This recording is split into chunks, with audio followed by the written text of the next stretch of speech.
وَأَمَّا الَّذِينَ سُعِدُوا فَفِي الْجَنَّةِ خَالِدِينَ فِيهَا مَا دَامَتِ السَّمَاوَاتُ وَالْأَرْضُ إِلَّا مَا شَاءَ رَبُّكَ عَطَاءً غَيْرَ مَجْذُوذٍ.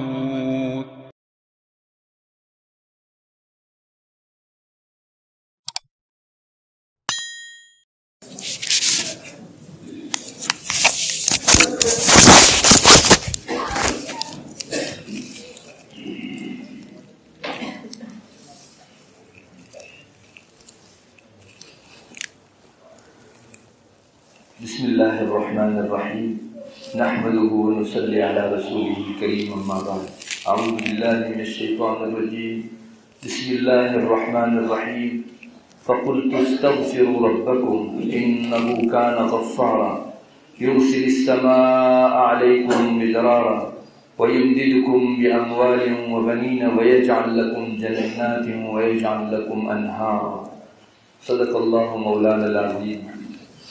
میرے بھائیو، دوستو، بزرگوں، اللہ تعالیٰ نے ہم سب لوگوں کو مومن بنایا. میں نے سنا کہ آس پاس کے 311 گاؤں میں ہمارا یہ گاؤں الحمدللہ مسلمانوں کا گاؤں ہے. یہ اللہ تعالیٰ کا بہت بڑا کرم ہے. حدیث شریف میں آتا ہے کہ آسمان والوں کے لیے مسجد زمین پر ایسے چمکتی ہے جیسے زمین والوں کے لیے آسمان پر ستارے چمکتے ہیں. تو 311 گاؤں ہیں، ان میں سے 310 گاؤں میں جب مسلمان نہیں ہے تو مسجد بھی نہیں ہوگی، اور آپ کے ایک گاؤں میں مسلمان ہے تو مسجد بھی ہے. تو سمجھو 311 بستیوں کے بیچ ہمارا یہ گاؤں اللہ تعالیٰ کے یہاں جو مخلوق ہے فرشتے، ان کے لیے ایسا چمکتا ہے جیسے ہم لوگ آسمان پر دیکھتے ہیں تو ستارہ چمکتا ہے. کاش ہم لوگ اپنی قدر کرنا سیکھیں. اللہ کے فرشتے تو ہم کو چمکتا ہوا دیکھیں، اور ہم لوگ اللہ کی فرما برداری میں آگے نہ بڑھیں تو پھر ہم سے بڑا محروم اور کون ہوگا. آپ قدر کیجئے. یہاں رہ کر اندازہ نہیں ہوتا، وہاں سے دیکھو تب پتہ چلے کہ آپ کی بستی کا اللہ کے یہاں کیا مقام ہے. میرے بھائیوں، ضرورت اس کی ہے کہ ہم لوگ اللہ تعالیٰ کی طرف متوجہ ہوں. ہماری زندگی کو ہم بامقصد بنائیں. دنیا کے اندر کھانا پینا اور یہ سب چیزیں کوئی مقصد نہیں ہے، یہ ضرورت ہے. انسان دنیا کے اندر آیا ہوا ہے اللہ تبارک و تعالیٰ کو راضی کرنے کے لیے. ہماری آنکھیں ایک دن بند ہو جاتی ہے، ہر ایک کو ایک دن یہاں سے رخصت ہونا ہے. آپ نے نہیں دیکھا کتنے نوجوان، کتنے بوڑھے ہم نے اپنے کاندھوں سے ان کو جو ہے قبرستان پہنچا دیا. تو ہم میں سے کون آدمی رہنے والا ہے ہمیشہ؟ اس لیے ایک بات تو یہ ہے کہ ہم لوگ اپنی زندگی کے مقصد کو پہچانیں. باقی دنیا کی ضرورتیں تو اللہ پورے کرنے والا ہے.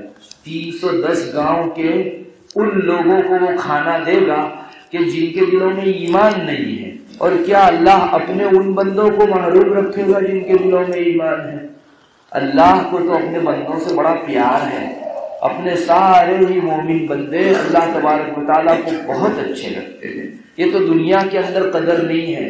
باقی ابھی مومن بندہ اس دنیا سے جاتا ہے، آنکھ بند ہوتی ہے، فرشتے اس کے ایمان کی وجہ سے اتنی محبت کرتے ہیں اس بندے سے کہ انسان کی روح جو ہوتی ہے نا، اس کو لینے کے لیے فرشتوں کی لائن لگ جاتی ہے.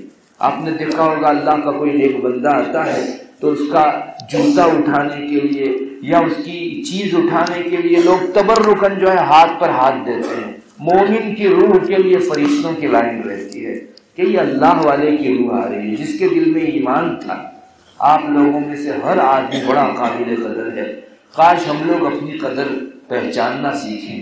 فرشتے تو ہمارے ساتھ اتنا جو ہے تبرک کا اور اتنی عظمت کا معاملہ کریں، اور ہم لوگ اللہ تبارک و تعالیٰ کی عبادت کو غارت کریں، نماز کا اہتمام نہ کریں تو کتنی بری بات ہے. بہت خوشی کا موقع ہے آج ماشاءاللہ. پانی کے سلسلے میں بہت دور سے چند اللہ کے بندے آئے ہیں. بھائی عبداللہ اور ان کے ساتھ جو لوگ شریک ہیں، اللہ ان کو جزائے خیر دے۔ اللہ کی شان ہے، وہ کس بستی کے متعلق کہاں دور دراز کے کسی آدمی کے دل میں اور چند نوجوانوں کے دل میں فکر ڈالتا ہے۔ آس پاس کا تو کوئی نہیں آیا، اتنی دور سے ایک آدمی فکر کر کے آ رہا ہے، اللہ کا انعام ہے۔ اور ان کے ساتھ جو نوجوان ساتھی ہیں وہ بھی بہت قابل مبارکباد ہیں۔ سچی بات یہ ہے کہ جب نوجوان اٹھتا ہے، مومن نوجوان جب اٹھتا ہے تو وہ کام پورا ہو کر ہی رہتا ہے۔ ایک شرط ہے فقط، ہم لوگ اپنے دلوں میں خلوص رکھیں، ہم اللہ ہی کے لیے کام کریں۔ تاریخ اٹھا کر دیکھ لو، امت میں جب بھی جوان اٹھے ہیں اللہ تعالیٰ نے وہ کام پورا کر کے دکھلایا ہے۔ اس لیے بہت خوشی کا موقع ہے، میں گاؤں کے نوجوانوں کو بھی متوجہ کروں گا کہ آپ حضرات بھی اللہ کے گھر کی طرف متوجہ ہوں۔ ایک بات یاد رکھو، آپ کے گاؤں میں پانی کی تکلیف ہے یا رزق اور روزی کے سلسلے میں کچھ پریشانی ہے، آپ اللہ کے گھر کو آباد کرو، اللہ تمہارے گھروں کو آباد کرے گا۔ یہ دستور ہے۔ دیکھ لو جن جگہوں کے اوپر مسجدیں آباد ہیں وہاں کے آس پاس والے سب لوگ خوشحال ہیں، اللہ نے ان کے دلوں میں ٹھنڈک دے رکھی ہے۔ کم کماتے ہیں لیکن ساری ضرورتیں ان کی پوری ہو جاتی ہے۔ تو اگر ہم لوگوں کو اپنے گھر آباد کرنے ہیں، اپنی بستی اور کھیت آباد کرنا ہے، اللہ کے گھر کو آباد کرو۔ آپ میں سے کوئی ایک بھی ایسا نہیں ہونا چاہیے جو اللہ کا منادی پکارے کہ آ جاؤ نماز کی طرف، حی علی الصلاۃ، آ جاؤ کامیابی کی طرف، تو ایک بھی ایسا نہیں ہونا چاہیے جو اللہ کی اس پکار پر مسجد نہ آئے۔ میرے بھائیوں، بہت تھوڑی سی دیر کے لیے آنا ہے، پھر اللہ نے اجازت دی ہے جاؤ اپنے کام کاج کے اندر جتنے گھنٹوں مشغول ہونا ہو جاؤ، لیکن صرف نماز کے وقت میں جب اللہ پکارواتا ہے تو اس وقت ہر نوجوان کو، بوڑھے کو، بچے کو، سب کو جو ہے متوجہ ہونا چاہیے۔ میں یقین دلاتا ہوں آپ کو، آپ نے اگر اللہ کے گھر کو آباد کیا، اللہ تبارک و تعالیٰ آپ کے گھروں کو آباد فرمائیں گے۔ پانی کا مسئلہ بھی ایسا ہی ہے، نیکیوں کے کرنے سے اللہ پانی کی کثرت دیتا ہے اور گناہ کی وجہ سے پانی خشک ہو جاتا ہے۔ میں نہیں کہتا کہ اس جگہ گناہ کی وجہ سے ہو رہا ہے، لیکن ہم لوگوں کو اپنے دل میں ڈر ضرور رکھنا چاہیے۔ اللہ کبھی کبھی آزمائش بھی فرماتا ہے بعض بندوں کی، پانی کی تنگی کی آزمائش سے گزار کر آپ لوگوں کو اللہ اگر وہاں بڑے بڑے درجات دے تو کیا بعید ہے۔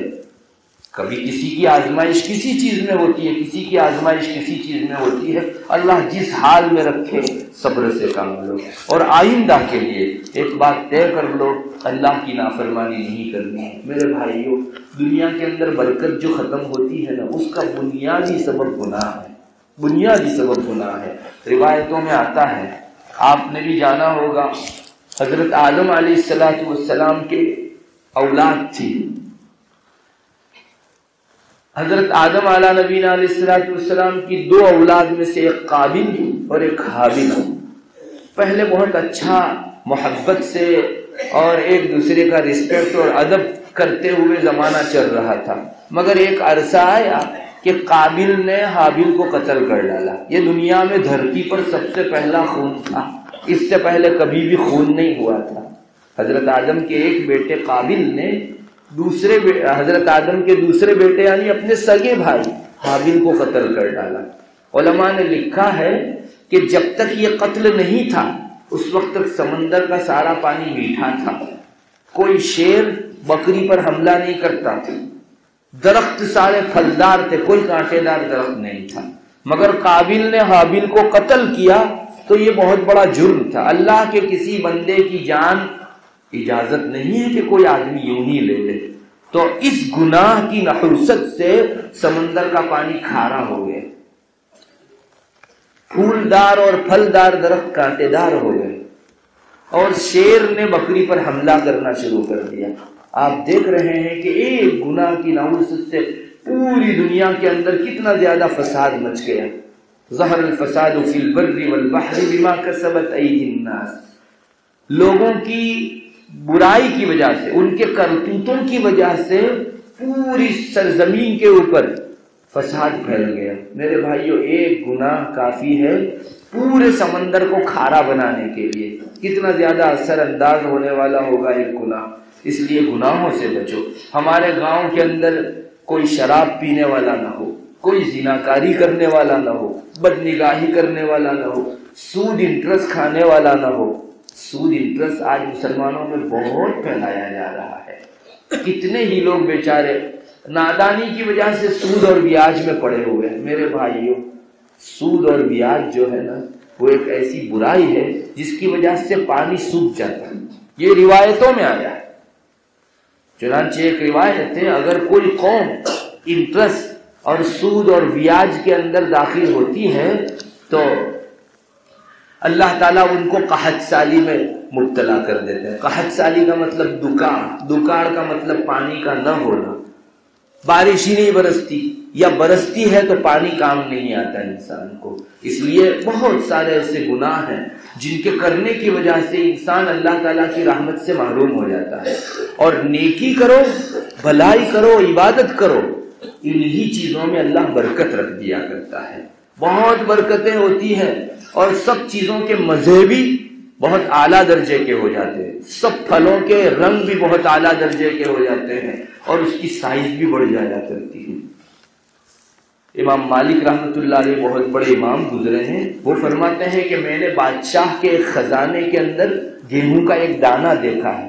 ہم لوگوں نے گیہوں کے دانے دیکھے ہیں، کتنے ہوتے ہیں؟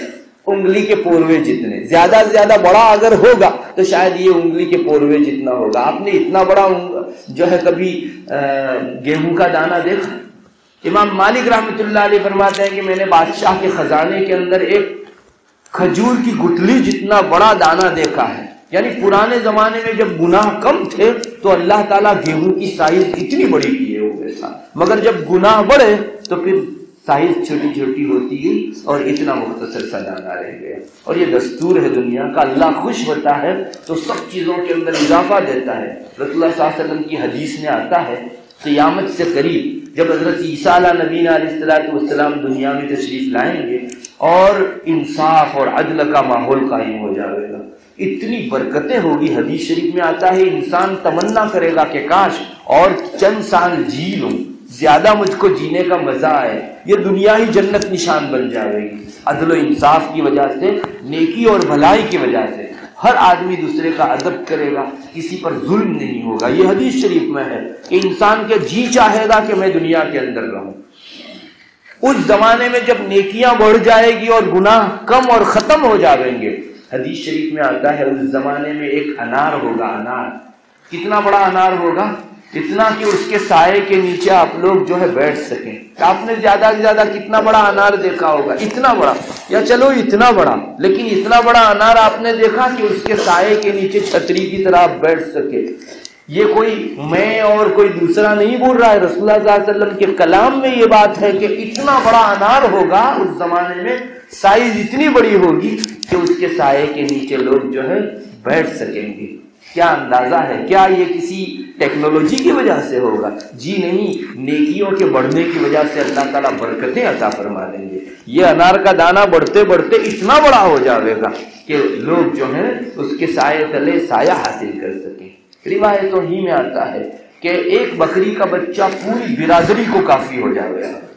آج اگر آپ چند لوگوں کو بلائیں تو ایک بکری کے بچے میں چند کی دعوت نہیں ہوتی، مگر اتنی برکت ہوگی اس زمانے میں کہ ایک بکری کا بچہ سب کی بھوک مٹانے کے لیے کافی ہو جائے گا. یہ حدیث شریف میں آتا ہے. میرے بھائیوں، بہت ضرورت اس بات کی ہے کہ ہم لوگ اپنے رب سے وفاداری کا معاملہ کریں. اللہ تعالیٰ مومنوں کو کبھی ضائع نہیں کرتا. مومن اگر اللہ کی عبادت کا خیال رکھتا ہے، اللہ تعالیٰ اس کی روزی کا خیال رکھتے ہیں، دنیا کی کامیابی کا خیال رکھتے ہیں، اور آخرت کی کامیابی بھی انشاءاللہ اللہ تعالیٰ مومنوں کو عطا فرمائیں گے. بس ضرورت ہے اس بات کی کہ ہم لوگ اپنے رب کی طرف متوجہ ہو جائیں. اپنے رب کی طرف متوجہ ہونے کا مطلب یہی ہے اس نے جو عبادت ہم پر فرض کر رکھی ہے ان کو انجام دیں اور چلتے پھرتے اس کی تسبیح کیا کریں. میرے بھائیوں، آپ تو ایسی بستی میں ہیں جہاں اگر درختوں کے پاس سے گزرتے آپ نے سبحان اللہ الحمدللہ کہہ دیا تو انشاءاللہ یہ درخت کل کو گواہی دے گی. ہر پتھر گواہی دے گا کہ اللہ تیرے اس بندے نے میرے پاس جو ہے تیرا ذکر کیا. بہت بڑی بات ہے. ہمارے یہاں ہم لوگ چھوٹے تھے تب پڑوس کے ایک گاؤں کے مجذوب آیا کرتے تھے. مجذوب یعنی اللہ کے اس میں کھو جانے والا، اس کو دنیا کی کچھ پڑی بہت زیادہ نہیں ہوا کرتی ہے، وہ مجذوب کہا جاتا ہے. ہم لوگ اس کو جو ہے گانڈا کہتے ہیں، آدھا گانڈا. لیکن وہ مجذوب قسم کا آدمی تھا. ہمارے پڑوس کے ایک گاؤں کے تھے، وہ آیا کرتے تھے رمضان کے اندر. آپ نے شاید یہاں بھی ماحول دیکھا ہوگا، جو حافظ ہیں وہ دوسرے کو قرآن سناتے ہیں. تو وہ مجذوب کبھی آتے تھے اور مسجد میں پکار کر کہتے تھے سب لوگوں کے درمیان میں، ارے انسانوں کو کیا سناتے ہو، جاؤ کسی درخت کو سناؤ، جاؤ کسی پہاڑ کو سناؤ اور کسی پتھر کو سناؤ. یہ انسان خود ہی کل قیامت کے دن اتنی زیادہ پریشانی میں ہوگا کہ تمہارے لیے کیا گواہی دے سکے گا، درخت گواہی دے گا، پتھر. وہ ان کا اپنا ایک کہنا تھا، لیکن بات کتنی پتے کی تھی. آپ لوگ جب بھی اپنے کھیت سے گزریں انشاءاللہ اگر اللہ کا ذکر کرتے گزریں گے، میں آپ کو یقین دلاتا ہوں ایک ایک پتا آپ کی شہادت دے گا. اگر ہم لوگ اس سے ڈرتے ہیں کہ ہر چیز میں اللہ نے کیمرے رکھے ہیں، یقین جانیے آپ کی اس دیوار میں کیمرے ہیں، آپ کے بدن کے ہر جو ہے چھدر جس کو کہتے ہیں عربی میں، اس کو مسامات کہتے ہیں، جہاں سے پسینہ نکلتا ہے، ہر جگہ کیمرہ ہے اللہ تعالیٰ نے رکھا ہے. اور آدمی جب بھی کوئی نیکی کا کام کرتا ہے یا برائی کا کام کرتا ہے تو اس میں کیچپ ہو جاتا ہے. پھر اللہ کے یہاں وہ چلائی جاوے گی فلم، محشر کے میدان میں اس کو سامنے کھڑا کیا جاوے گا اور دکھایا جاوے گا کہ تیرے یہ کرتوت ہیں. اگر دنیا والے لوگ دیواروں کے اندر کیمرے رکھ سکتے ہیں تو اللہ کے لیے کیا کیمرے کا کام دیوار نہیں کر سکتی؟ تو گناہ کے لیے جیسے ہے کہ سب چیزوں میں کیمرے ہیں، ویسے ہی نیکی کے لیے بھی ہے. انشاءاللہ یہ چیزیں اللہ تبارک و تعالیٰ کے حضور تمہاری نیکی کی گواہی دے گی. میرے بھائیوں، ہمارے بول کی اللہ سے زیادہ کون قدر کرتا ہے؟ آپ ایک بول بولو سبحان اللہ، اللہ اکبر. روایت میں آتا ہے آسمان اور زمین کے بیچ کی جتنی خالی جگہیں ہیں وہ نیکی سے اللہ بھر دیتا ہے. آپ کے اتنے بول کی دنیا میں ہے کوئی قدر کرنے والا؟ چلو زیادہ سے زیادہ آپ نے اتنا کچھ کہا، کوئی آدمی 1000 روپیہ دے دے گا، 1,00,000 روپیہ دے دے گا، لیکن اتنا زیادہ بھر دے گا کوئی آدمی؟ ہمارے رب کو ہمارے ایک مرتبہ سبحان اللہ الحمدللہ کہنے کی اتنی قدر ہے، آسمان زمین کے بیچ کی ساری خالی جگہیں بھر دی جاتی ہیں. حدیث شریف ہی میں آتا ہے، آپ نے دیکھا ہوگا اور سنا بھی ہوگا، کل اللہ تعالیٰ کے یہاں ہر آدمی کو کھڑا ہونا ہے اور وہاں کھڑے ہو کر ایک ترازو لگایا جاوے گا. ترازو کے ایک پلڑے کے اندر نیکی ہوگی، دوسرے پلڑے میں برائی ہوگی. ہر آدمی کو اس طرح سے گزرنا ہوگا. اس کی نیکیاں ایک طرف کے پلڑے میں رکھی جائے گی، برائیاں دوسرے پلڑے میں رکھی جائے گی. جس کی برائی کا پلڑا بھاری ہو گیا وہ آدمی ناکام، اور جس کی نیکی کا پلڑا بھاری ہو گیا وہ آدمی کامیاب. اس دن آدمی ایک ایک نیکی کے لیے ترسے گا، ایک نیکی کے لیے ترسے گا. روایتوں میں یہ بھی آتا ہے ایک آدمی ایسا ہوگا کہ جس کے دونوں پلڑے برابر ہو گئے ہوں گے. اللہ کہے گا کہ جا تو کہیں سے ایک آدھ نیکی لے کر آ جا، تو تیرا اس طرف کا نیکی کا پلڑا بھاری ہو جائے. وہ اپنے رشتہ داروں کے پاس اور قریبی لوگوں کے پاس، جان پہچان والوں کے پاس جاوے گا، لیکن ہر ایک کہے گا کہ بھائی تیرے پاس ہو تو ہم کو دے. آج ایک نیکی میں کیسے دے سکتا ہوں؟ میرے لیے اگر گناہ جو ہے جہنم کا فیصلہ ہو گیا، کوئی نیکی دینے تیار نہیں ہوگا. روایتوں میں آتا ہے. لیکن اللہ کے بعد بندے وہاں بھی بہت بڑے حوصلے والے ہوں گے. ایک آدمی ایسا ہوگا جس کے پاس ایک ہی نیکی ہوگی، ایک ہی نیکی ہوگی فقط. تو یہ آدمی جب ڈھونڈتا جاوے گا، اس کو کہے گا کہ بھائی کچھ ہو تو دے دو. اس نے کہا میرے پاس صرف ایک نیکی ہے. جب تیری اتنی ساری نیکیاں ہونے کے باوجود تجھے جنت نہیں مل رہی ہے، ایک نیکی کا تو تلاش کرنے والا ہے، تو میرے لیے کیا ہوگا؟ لے جا، اگر تیرے کام آتی ہے تو میری ایک نیکی. چنانچہ وہ دے دے گا، اس کا پلڑا بھاری ہو جائے گا. اللہ پوچھے گا کہاں سے لایا؟ اللہ فلاں بندے نے دی. جا، اس کی بھی میں نے مغفرت کر دی. تو نے آج کسی کا بھلا چاہا، تیرے ساتھ بھلا ہوا. تو ایسے بھی لوگ ہوں گے اس دن. اور اللہ سے امید رکھیے، جب تک انسان جو ہے نیکی کر سکتا ہے کرے، بشر ہے، گناہ سے بچ سکتا ہے بچے. لیکن اگر گناہ کبھی ہو جائے تو ہمارے دلوں کو تب تک چین نہیں آنا چاہیے جب تک ہم اللہ تبارک و تعالیٰ سے اپنا معاملہ صاف نہ کر لیں. میرے بھائیوں، گناہ سے بچنا اگر ہم لوگ سیکھ گئے نا، انشاءاللہ زندگی میٹھی ہو جائے گی. آج کڑوی ہو گئی ہے، انسان کو اپنے گھر میں بھی چین نہیں ہے، راستے پر بازار میں اپنوں میں بیگانوں میں کہیں چین نہیں ہے۔ لوگ خودکشی کیوں کرتے ہیں، سیوسائڈ کیوں کر جاتے ہیں، حالانکہ ان کے پاس اتنے پیسے ہیں، سب چیزیں موجود ہیں، اس وجہ سے کہ ان کی زندگی کا سکھ ختم ہو گیا ہے، میٹھا پن ختم ہو گیا اور کڑوا پن آ گیا ہے۔ گناہ کڑوا پن لاتا ہے انسان کی زندگی میں، چین سکون ختم ہو جاتا ہے اس کا۔ لیکن اگر کوئی انسان بہت بچے، کبھی انسان ہے گناہ ہو جائے، فوراً توبہ کر لو، استغفار کر لو اور بار بار استغفار کرو۔ اللہ تبارک و تعالیٰ گنہگاروں کو بھی بہت نوازتے ہیں جبکہ وہ اپنے گناہوں پر استغفار کرتے رہیں۔ ہم لوگوں نے اصل میں گناہ تو کثرت سے شروع کیے اور استغفار کرنا، اللہ سے معافی مانگنا چھوڑ دیا۔ ارے روزانہ صبح شام جو ہے 100 مرتبہ استغفار پڑھو، جو کچھ گناہ ہوئے ہوں گے سب ختم ہو جائیں گے، آپ کی دنیا بھی اللہ بنا دے گا اور آخرت بھی بنا دے گا۔ دیکھیے اللہ کے ایک نیک بندے تھے حضرت حسن بصری رحمۃ اللہ علیہ، غالباً انہی کا واقعہ ہے۔ وہ ایک مرتبہ بیٹھے ہوئے تھے، ان کے ساتھ اور بھی ان کے جو شاگرد تھے، مرید تھے، وہ لوگ بیٹھے ہوئے تھے۔ ایک آدمی آیا، اس نے حضرت حسن بصری سے درخواست کی، حضرت ہمارے یہاں بارش نہیں ہے، پانی کی بڑی تنگی ہے، کچھ ارشاد فرمائیے۔ تو حضرت حسن بصری نے فرمایا استغفار کرو۔ وہ چلا گیا۔ تھوڑی دیر بعد ایک اور آدمی آیا، اس نے کہا حضرت ہمارا مال سب کچھ لٹ گیا، ہمارے پاس مال ہی نہیں ہے، تو آپ کچھ دعا فرما دیں، کچھ بتا دیں کوئی وظیفہ۔ تو حضرت نے اس کو فرمایا جاؤ استغفار کرو۔ وہ چلا گیا۔ ایک تیسرا آدمی آیا، اس نے کہا حضرت میری اولاد نہیں ہے، تھی وہ مر گئی، سمجھو کچھ بھی نہیں ہے میرے پاس اولاد، تو کچھ بتا دیں وظیفہ تو جس کی وجہ سے میری اولاد آئندہ بڑھاپے کے اندر لکڑی کا کام دے سکے مجھ کو۔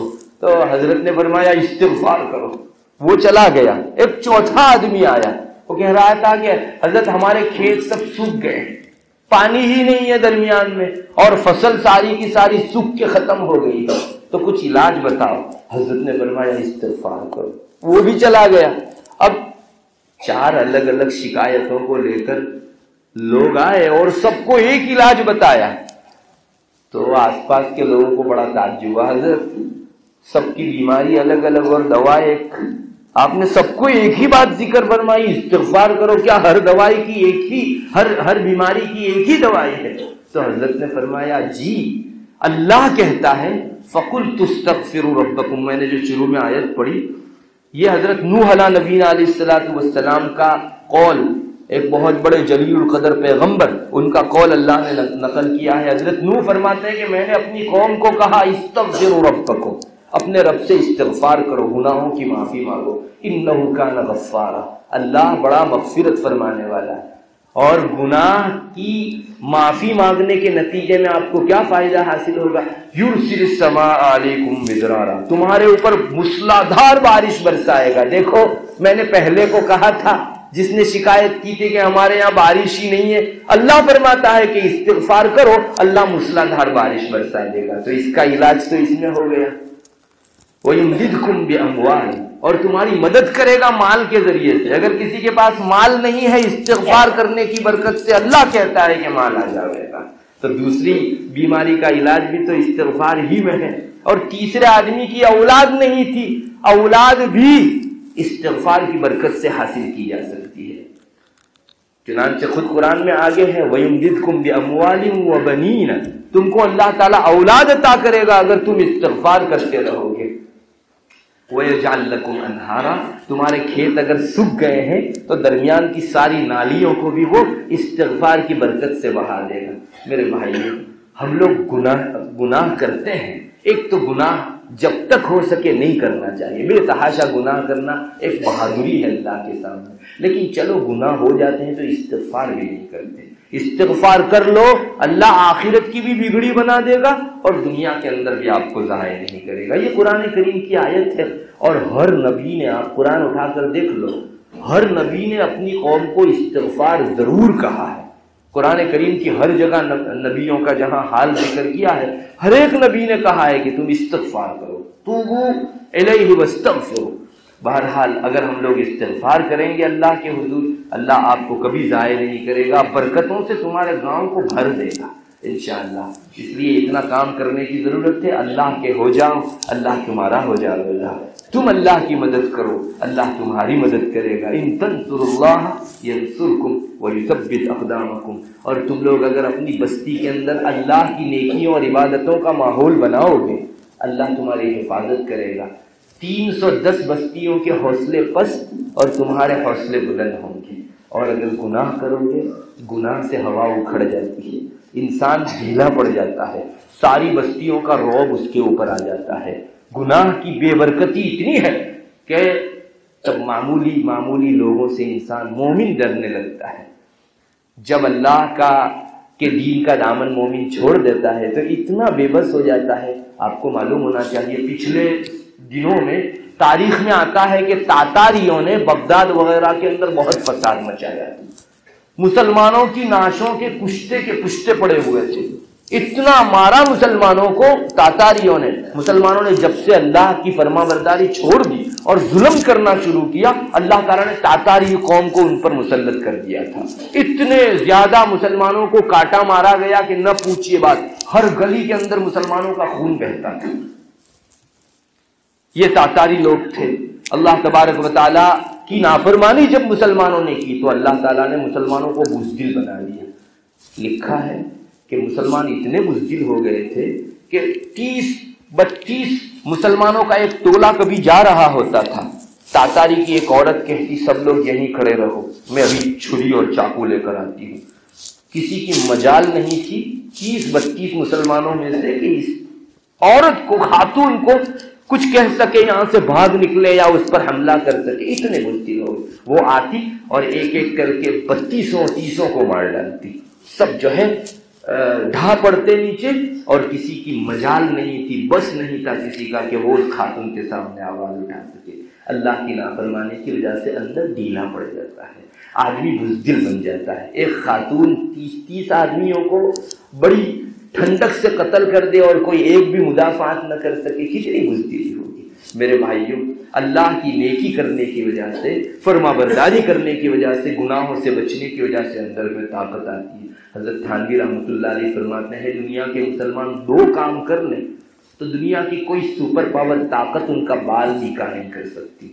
ان میں سے ایک تو یہ کہ اللہ تعالیٰ کی فرما برداری کرے، بس اللہ کی فرما برداری پر آ جائے، مجھے نافرمانی نہیں کرنی، اللہ کا ماننا ہے۔ اور دوسرے نمبر کے اوپر اپنا انتظام صحیح کر لے۔ ہم مسلمانوں میں بے نظمی بھی بہت ہے، یہ 2 چیزیں اگر مسلمانوں میں آ جائے تو پوری دنیا مل کر بھی مسلمانوں کا بال بیکا نہیں کر سکتی، اس لیے کہ سب کے دلوں پر مسلمانوں کا رعب چھایا ہوا ہوتا ہے۔ چونکہ مسلمان فرما بردار تو اللہ ان کے دلوں کے اندر رعب ڈالتا ہے۔ وَقَذَفَ فِي قُلُوبِهِمُ الرُّعْبَ فَرِيقًا تَقْتُلُونَ وَتَأْسِرُونَ فَرِيقًا۔ اللہ نے ان کے دلوں کے اندر رعب ڈال دیا، ایک جماعت کی تو تم نے گردنیں اڑا دی اور دوسری جماعت کو تم نے قید بنا لیا۔ تو مومنوں کی بالادستی رہتی ہے، ان کا ہاتھ اوپر رہتا ہے۔ بہرحال نیکی کرنے سے طاقت آتی ہے، گناہوں سے بچنے سے طاقت آتی ہے، نیکی اور عبادت چھوڑنے سے بزدلی آتی ہے، گناہ کرنے سے بزدلی آتی ہے۔ ہمیں چاہیے کہ ہم نیکی کریں، برائیوں کو، گناہوں کو چھوڑیں۔ ہمارے معاشرے میں اگر کوئی گناہ ہو رہا ہو، اہل بستی کا فرض ہوگا محبت سے جا کر اس کو سمجھائیں، اور ہر آدمی اپنے لیے بھی کم سے کم گناہ کے چھوڑنے کو لازم پکڑے۔ اللہ تبارک و تعالی ہم سب کو کہنے سننے سے زیادہ عمل کی توفیق مرحمت فرما دے۔ وآخر دعوانا الحمدللہ رب العالمین۔ اللہ ہمارے گناہوں کو معاف فرما۔ اللہم صلی علی محمد النبی الامی وعلی آلہ وسلم تسلیما۔ لا الہ الا انت سبحانک انی کنت من الظالمین۔ اے اللہ ہمارے چھوٹے بڑے نئے پرانے تمام گناہوں کو معاف فرما۔ اللہ یہاں جتنے بھی مومن بیٹھے ہوئے ہیں اللہ سب پر اپنی نظر رحمت ڈال دے، کسی کو محروم نہ فرما۔ ہم سب لوگوں کو نماز کا اہتمام نصیب فرما۔ اے اللہ ہمارے گناہوں کو معاف فرما، چوکوں کو معاف فرما۔ اے اللہ اپنی اللہ نظر رحمت ہم سب کے اوپر ڈال دے۔ اس گاؤں میں پانی کی تنگی کی جو شکایت ہے آسانی کے ساتھ اس کو حل فرما دے۔ اللہ یہ بہت دور سے چند نوجوان بیڑا اٹھا کر آئے ہوئے ہیں، اے اللہ ان کی نیک نیتی ہے کہ اس جگہ یہاں کے مومنوں کے لیے پانی کا انتظام کیا جائے، اے اللہ تو ان کی نیتوں کے اندر برکت عطا فرما، ان کو خلوص للہیت عطا فرما، آخر تک ان سب کی امداد اور نصرت فرما، اے اللہ ان کو اور سارے ہی نوجوانوں کو اپنے دین کے کام کے لیے اٹھ کھڑا ہونے کی توفیق مرحمت فرما، ان کی پوری زندگی ان کی جوانی قبول فرما لے یا الہ العالمین۔ ہمارے کوتاہیوں اور گناہوں اور چکوں کو معاف فرما، اے اللہ یہ نوجوان اور گاؤں والے اے اللہ ہم گنہگاروں کو اس جگہ دعا کے لیے لائے ہیں یا الہ العالمین، تو جانتا ہے ہماری کیا حالت ہے، اے اللہ یہاں کا ایک ایک شخص ہم سے نیک ہے، اے اللہ ہم سب سے زیادہ گنہگار ہیں، اے اللہ ہماری گنہگاری کی وجہ سے تو اس بستی والے کو اے اللہ پانی کی برکت سے محروم نہ فرما، اے اللہ انہوں نے ہمارے ساتھ حسن ظن رکھا ہے اور اے اللہ ہمارے ظاہری حلیے کو دیکھ کر انہوں نے دعا کے لیے مجھ کو بلایا ہے، اے اللہ تو ان کے حسن ظن کو ہمارے حق میں سچا کر دے، ہماری گناہوں کی نحوست کی وجہ سے ان کو اے اللہ پانی سے محروم نہ فرما، اے اللہ ہم سب کی دنیا آخرت کی تمام ضروریات کے اپنے خزانے غیب سے کفالت فرما، اے اللہ آس پاس کی بستیوں کے اندر بھی دین و ایمان کے پھیلنے کی فضائیں قائم فرما، یہاں کی بستی کو آس پاس کی تمام بستی والوں کے لیے اے اللہ مینار نور اور مشعل راہ بنا، سب بہتر سے بہتر اسلام کی تعلیمات سے روشناس اور واقف ہوں، ایسی فضا قائم فرما۔